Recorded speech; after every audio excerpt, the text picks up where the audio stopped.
በስመ አብ ወወልድ ወመንፈስ ቅዱስ አሐዱ አምላክ አሜን። እንኳን ወደ ምክረ አበው ሚዲያ በደህና መጣችሁ። በዚህ መንፈሳዊ ቻናል የሚቀርቡ መንፈሳዊ መርሃ ግብራትን ላይክ፣ ሰብስክራይብ እንዲሁም ሸር በማድረግ ዘወትር እንድትከታተሉን በእግዚአብሔር ስም እንጠይቃለን። ከዚህ በመቀጠል የአባቶችን ተግሳጽና ምክረ አበውን እናሰማለን።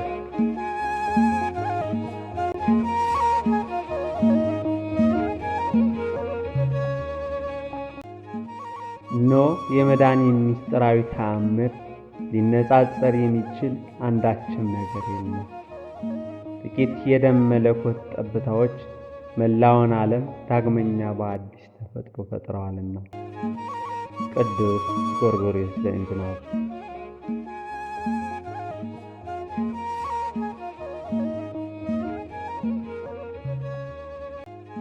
መብላትና መጠጣት ጓደኝነትን አያመጣም።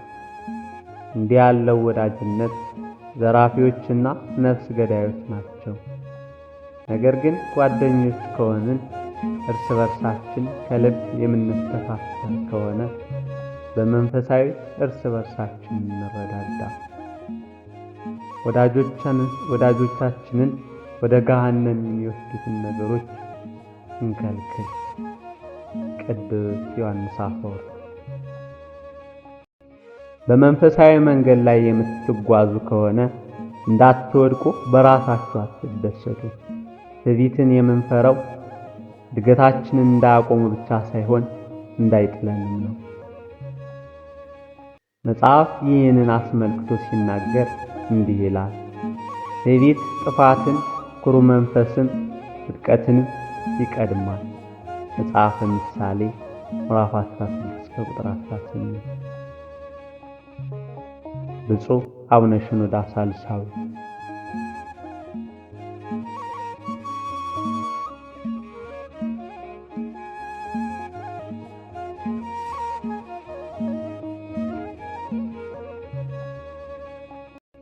ትግል መከራና ፈተና ከሌሉ የድል አክሊል ጠላት ከሌለ ድል ማድረግ አይኖርም። ታላቁ ቅዱስ ባስልዮስ።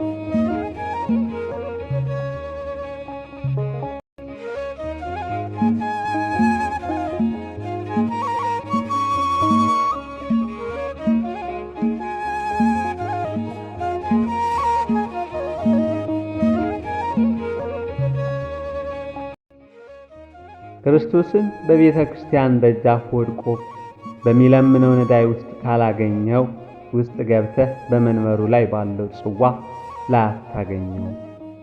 ቅዱስ ዮሐንስ አፈወርቅ።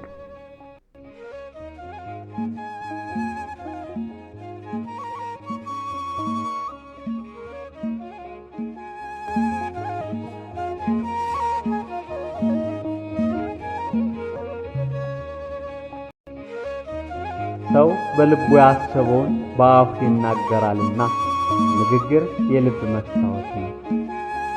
ምክረ አበው።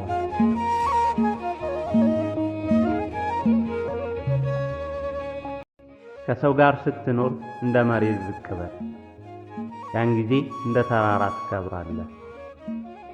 ምክረ አበው።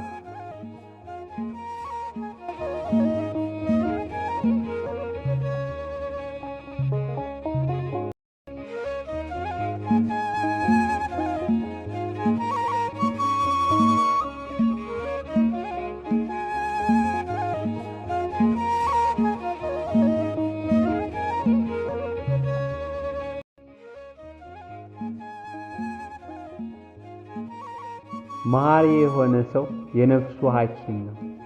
ልክ እንደ ኃይለኛ ነፋስ በውስጡ ያለውን ክፉ መሻት ጨለማ ነው አውጥቶ ይጥለዋልና።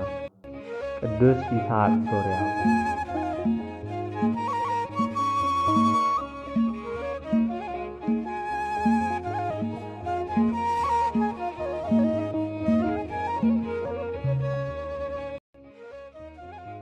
ልጄ ሆይ ንግግሬን አድምጥ፣ ወደ ቃሌም ጆሮን አዘንብል። ከዓይንህ አታርቃት፣ በልብህም ውስጥ ጠብቃት። ለሚያገኟት ሕይወት ለሥጋቸውም ሁሉ ፈውስ ነውና።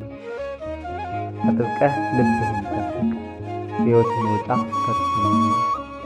የአፍህን ጠማማነት ከአንተ አውጣ፣ ሐሰተኞችን ከንፈሮችም ከአንተ አርቅ። ዓይኖችህ አቅንተው ይዩ፣ ሸፋፍቶችህም በቀጥታ ይመልከቱ። የእግርህን መንገድ አቅና፣ አካሄድህም ሁሉ ይጽና። ወደ ቀኝም ወደ ግራም አትበል፣ እግርህን ከክፉ መልስ። መጽሐፈ ምሳሌ ምዕራፍ 4 ከቁጥር 20 እስከ 26።